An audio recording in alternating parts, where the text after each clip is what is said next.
Hello everyone, আসসালামু আলাইকুম। আজকে আমি আপনাদের সাথে এই যে দেখুন কাঁঠালের বিচি নিয়ে হাজির হলাম। বিচিগুলো আমি খুব সুন্দর করে ছিলে নিয়েছি।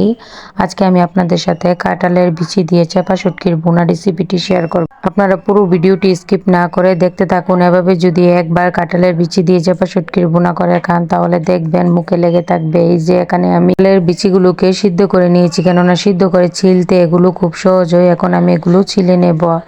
আর এদিক দিয়ে আমি ভর্তা করার জন্য বেশি করে রসুন আর পেঁয়াজ কুচি করে নিয়েছি। এই যে দেখুন এই ভর্তাটাতে রসুন এবং পেঁয়াজ একটু বেশিই লাগে। আর এদিক দিয়ে আমি নিয়েছি চাপা শুটকি। আমি সবগুলো দিব না, যতগুলো নেব ততগুলোই দিব। আর এইগুলো কারা কি নামে ডাকেন তারা অবশ্যই আমাকে কমেন্টে জানাবেন। আমাদের এদিকে আমরা এগুলোকে চাপা শুটকি বলি। এই যে আমি এদিকে কাঁঠালের বিচিগুলো খুব সুন্দর করে ছিলে নিয়েছি। এখন আমি এটাকে একটু থেতু করে নেব, যেহেতু যদি এভাবে থেতু করে দেন তাহলে বাচ্চারাও বড়রা যাদের দাঁত নেই তারাও খেতে পারবে। এখানে আমি এগুলো একটু থেতু করে নিয়েছি। এই যে দেখুন খুব সুন্দর করে থেতু হয়ে গেছে। এই পর্যায়ে আমি রান্না করব। চলেন ভর্তাটা করা যাক। আপনারা কিন্তু পুরো ভিডিওটি দেখবেন এবং ভালো লাগলে অবশ্যই একটা লাইক দিয়ে যাবেন।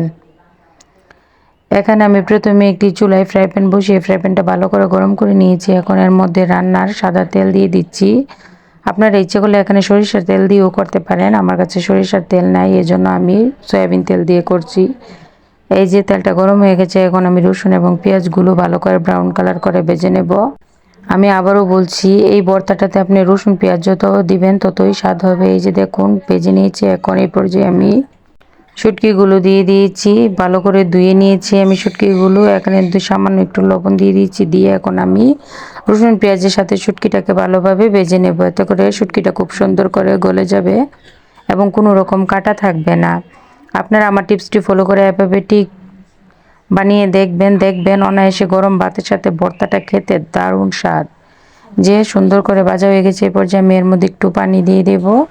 পানি দিয়ে এখন এর মধ্যে আমি একটু দিয়ে দেব মরিচের গুঁড়ো। জালটা আপনারা আপনাদের যার যার স্বাদ অনুসারে দিবেন, যেহেতু ভর্তা জাল খেতে একটু ভালোই লাগে।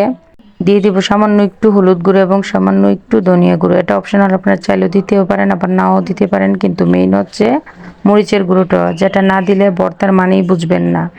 এবং স্বাদ মতো একটু লবণও দিয়ে দিয়েছি। এখন আমি সুন্দর করে এটাকে ভেজে নেব। এই যে দেখুন একটু যখন পানিটা টেনে টেনে আসবে সেই পর্যায়ে আমি এর মধ্যে যে তেঁতু করে রেখেছিলাম কাঁঠালের বিচিগুলো সেগুলো দিয়ে দেব।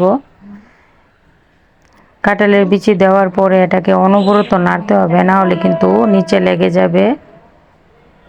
এই যে আমি সবগুলো দিয়ে দিয়েছি। দিয়ে এখন আমি চুলার হিটটাকে মিডিয়াম টু হাই হিটে রেখে অনবরত এটা নাড়তে নাড়তে একবারে শুকিয়ে নিব, যাতে করে ভর্তার কাঁঠালের বিচিগুলোর ভিতরে মশলাটা ঢুকে যায়। এই যে আমি নেড়ে চেড়ে একদম সুন্দর করে সবগুলো মিশিয়ে নিচ্ছি। এই যে দেখুন আমি ভেজে খুব সুন্দর করে একদম ভর্তাটাকে করে নিয়েছি। আমি উঠিয়ে দেখেছি কতটা লোভনীয় হয়েছে। এটা আপনারা গরম ভাতের সাথে অনায়াসে পেট ভরে ভাত খেতে পারবেন। ভিডিওটি ভালো লাগলে অবশ্যই একটা লাইক দিয়ে যাবেন এবং আরও নিত্য নতুন রেসিপি পেতে চ্যানেলটি সাবস্ক্রাইব করবেন।